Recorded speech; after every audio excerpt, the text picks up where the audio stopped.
우리는 예수님을 그리스도라고 부릅니다. 그런데 이 그리스도가 무슨 뜻일까요? 그리스도는 기름 부음 받은 자라는 뜻이 있습니다. 우리 예수님은 과거 구약 성경에 왕, 제사장, 그리고 선지자가 기름 부음 받았듯이 우리 예수님도 그렇게 왕, 제사장, 선지자의 직책을 맡으셨습니다. 우리 예수님은요, 우리를 다스리는 참된 왕이시고 또 하나님과 죄인된 우리 사이를 연결시켜 주시는 그런 제사장이시자, 또 하나님의 뜻을, 그 진리를 우리에게 밝히 비춰 선포하시는 선지자이십니다. 여러분들은 예수님이 우리의 왕이시야 제사장이시자 선지자이심을 믿으십니까? 예수님이 나의 그리스도 메시아 기름 부음 받은 자이심을 믿습니까? 예수님은 우리의 그리스도 기름 부음 받은 자이지만 예수님의 3년 동안 그 공생의 기간에 누가 예수님께 가시적으로 기름을 부으셨습니까? 예수님은 그리스도인데 기름 부음 받지를 못했습니다. 우리 예수님은 지금 죽음을 향해, 그 십자가를 향해 한 걸음 한 걸음 나아가고 있는데 아무도 예수님께 기름을 붓지 않았습니다. 사람들은 예수님께 이렇게 이야기할 것입니다. 아니, 당신이 그리스도라고요? 그럼 누가 당신에게 기름을 부었는데요? 예수님의 그 이름에 권위가 손상될 것입니다. 그런데 오늘 본문에 한 여인이 등장합니다. 그 여인은요, 가장 귀한 나드 옥합 향유를 깨뜨려서 예수님 머리에 붓습니다. 예수님은요, 그리스도 기름 부음 받은 자라는 그 이름에 합당한 자격을 얻게 됩니다. 오늘 우리가 본문을 살펴보면서 아니, 어떻게 예수님께서 그렇게 그리스도 기름 부음 받은 자가 되었는지, 왜 그 여인은 예수님께 머리에 기름을 붓게 됐는지 말씀을 통해서 우리가 한번 살펴보았으면 좋겠습니다. 복음을 듣는 사람은 물을 것입니다. 예수님이 그리스도라고요? 그렇다면 누가 그에게 기름을 부었습니까? 그때 이 여인이 이야기가 전해지고 또 오늘 본문 말씀에 9절 말씀이 확증되고 성취될 것입니다.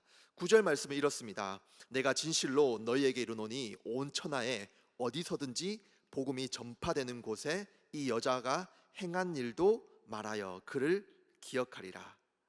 복음이 전파되는 곳에 이 여자가 행한 일이 선포되어질 것입니다. 오늘 이 한 여인이 향유를 부은 이 사건은요, 복음서마다 다 기록되어 있습니다. 마태, 마가, 누가, 요한. 그런데 학자들은 이 마태, 마가, 요한복음은 한 사건으로 보고 누가복음은 다른 사건으로 보고 있습니다. 다른 복음서들의 도움을 받으면서 이 본문의 사건을 우리는 좀 더 명확하게 이해할 수 있는데요. 먼저 이 일이 일어난 때입니다. 일이 언제 일어났냐 하면 마태, 마가는 예수님께서 예루살렘 성전에 들어가시고 수요일쯤 그 기사들이 있는 그 사이에 오늘 사건이 기록되어 있지만 정확히 이 일이 언제 일어났다라고 구체적인 날짜는 언급하지 않습니다. 그런데 이 요한복음 12장에 보면 요한은 이 일이 유월절 엿새 전에 일어났다라고 구체적인 날짜를 명시하고 있습니다. 예수님은 이 여인에게 기름 부음 받은 이 사건이 이제 예루살렘에 입성하기 바로 전날에 일어난 것이죠. 그리고 오늘 이 본문의 사건이 일어난 장소는 베다니라는 지역입니다. 베트아니. 이 지역은 예루살렘에서 한 6km쯤 떨어진, 예루살렘에서 그리 멀지 않는 지역인데요. 우리가 잘 알고 있는 이 나사로라고 하는 죽었다가 예수님께서 3일 만에 살리신 그 나사로가 살던 지역이 이 바로 베다니라고 하는 지역입니다. 하지만 오늘 이 예수님을 초청한 사람은 나병 환자 시몬이라고 하는 사람입니다. 아마 이 나병 환자라고 하지만 예수님을 초청할 때는 나병 환자가 아니었을 것입니다. 왜냐하면 이 나병 환자는 사회에서 격리되기 때문에 많은 사람을 초청해서 식사를 할 수가 없습니다. 과거에 나병 환자였다가 예수님을 만나서 치료함을 받은 이후에 거기에 대한 감사한 마음으로 이 예수님을 초청했지 않나 생각됩니다. 그렇지만 오늘 이 사건의 주인공은 나병 환자 시몬이 아니라 한 여인입니다. 오늘 이 본문에는 그녀의 이름이 기록되어 있지 않지만 요한복음에 보면 그 여인의 이름이 마리아라고 합니다. 바로 이 나사로의 여동생 그 마리아입니다. 이 마리아는 지금 식사하시는 예수님께 지금 자신의 가장 소중한 이 옥합을 가지고 와서 예수님 머리에 부었습니다. 이 향유는 나드 향유라고 합니다. 이 나드 향유라는 것은 히말라야 산맥의 나드의 뿌리와 잎에서 추출한 향유인데요. 이것은 너무나 고급스럽고 귀한 것이라서 300데나리온, 노동자가 1년 동안 열심히 모아서 벌 수 있는 그 한 오늘날 돈으로 환산하면 3천만 원, 4천만 원 이상의 가치를 가진 굉장히 귀한 옥합인 것입니다. 이 마리아는 그것을 한 번에 깨뜨려서 허비를 했습니다. 마리아는 이 나드 향유를 예수님 머리와 발에 부었습니다. 이제 예수님은요, 가시적으로 사람들을 눈에 보이도록 그렇게 기름 부음 받은 자가 된 것입니다. 여러분, 우리 가운데도 기름 부음 받은 자가 있습니다. 누구입니까? 놀랍게도 접니다. 제가 바로 기름 부음 받은 자입니다. 때는 제가 군대에 있을 때였습니다.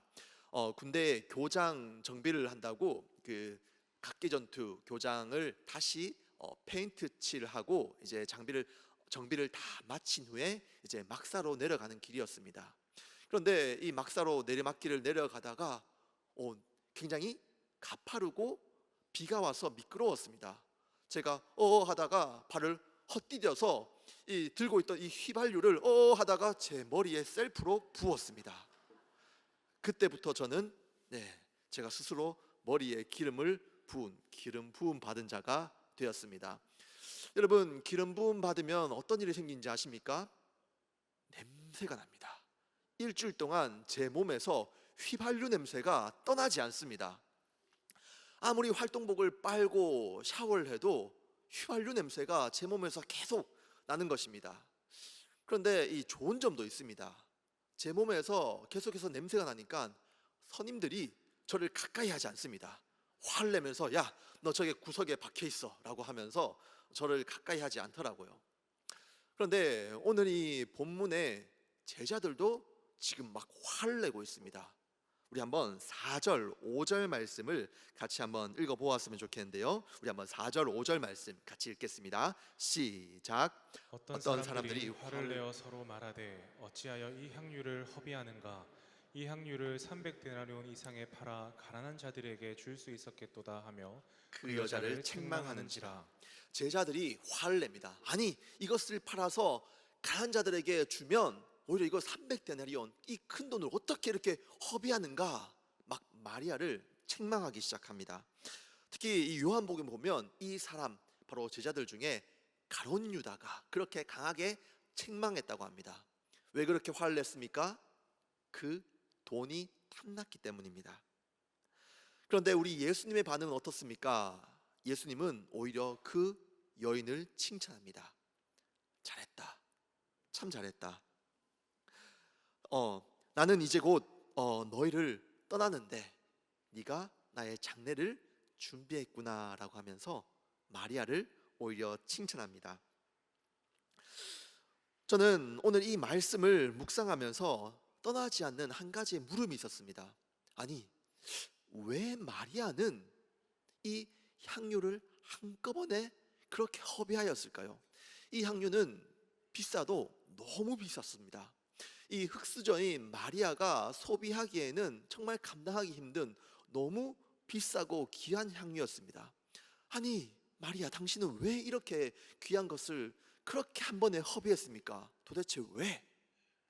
라고 기도하며 질문하는데, 한 가지 확실한 것은 마리아는 예수님을 사랑했습니다. 여러분, 우리가 계산하지 않고 아낌없이 줄 수 있을 때가 언제입니까?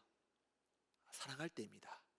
사랑하면요, 굳이 우리는 계산기를 두드리지 않습니다. 아낌없이 줄 수 있습니다. 여러분, 옆에 있는 배우자, 남편 또 아내와 아름답게 연애하던 시절을 떠올려 봅시오. 그때는 우리가 열정적으로 뜨겁게 사랑했지 않습니까?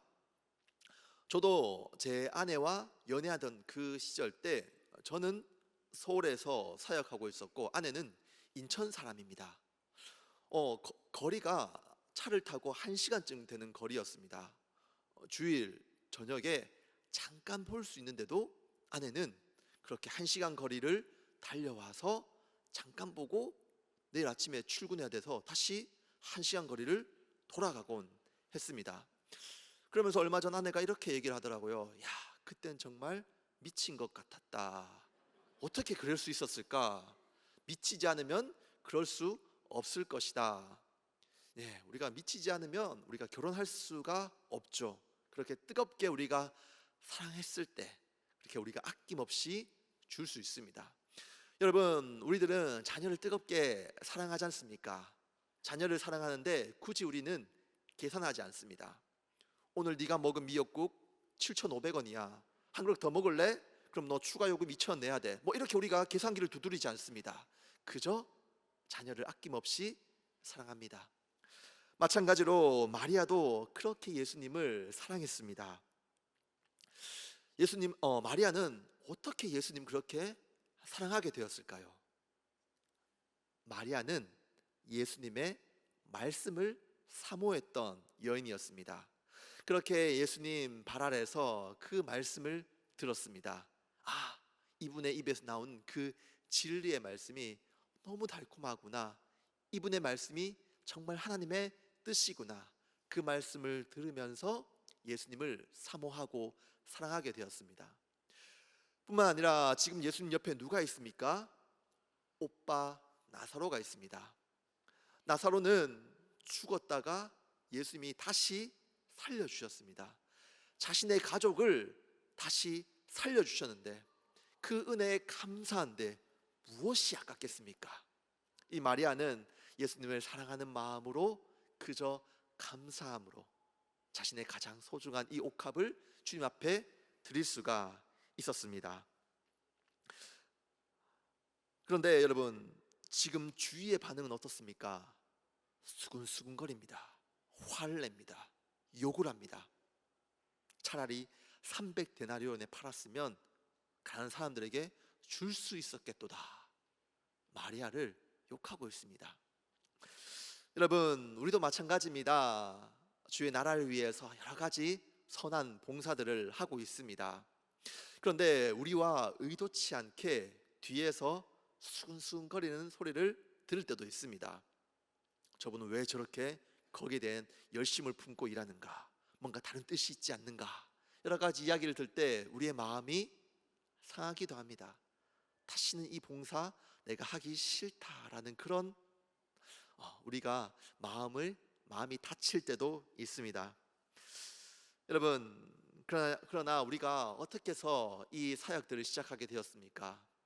그저 주님을 사랑하는 마음으로, 주님께서 나를 사랑하셨기 때문에 내가 주님을 위해서 무엇을 할 수 있겠습니까? 주님, 내가 주님을 위해서, 이웃을 위해서 그렇게 섬기겠습니다. 그 마음으로 우리가 처음 시작하지 않았습니까? 오늘 마리아도요, 그저 주님을 사랑하는 마음으로 자신의 모든 것을 아낌없이 드렸습니다. 그런데요, 사실 이 마리아가 주님을 위해서 그렇게 값비싼 향유를 깨뜨렸지만 그것보다 더 귀한 향유옥합을, 그 향유옥합보다 더 귀한 것을 먼저 깨뜨린 분이 있었습니다. 그분은요, 바로 예수 그리스도입니다. 주님께서 우리 죄인 된 우리를 그냥 지옥에 가는 것을 원하지 않으셨습니다. 그래서 가장 값비싼 자신의 몸을 우리를 위해서 그 십자가에서 다 깨뜨리시고 쏟아 부으셨습니다. 주님께서 우리를 그렇게 사랑하심으로 우리를 위해서 찢기시고 피 흘리시고 다 쏟으신 그 사랑을 우리가 기억하기 때문에, 그 사랑에 우리가 감격했기 때문에, 그 사랑으로 내 심장을 뛰게 하기 때문에 우리가 그렇게 섬기고 사역했지 않습니까? 한 번은 이런 일도 있었습니다. 제가 그 설 연휴 때 어쩔 수 없이 이제 그 인천으로 어른들께 인사하러 올라가야 했습니다. 그래서 한 집사님께 집사님 죄송합니다. 제가 동대구역에 못 갈 것 같습니다라고 이야기하면서 제가 이제 인사말을 건넸습니다. 집사님 이번에 설 연휴신데 어디 안 가십니까? 그런데 그 집사님 이렇게 얘기했습니다.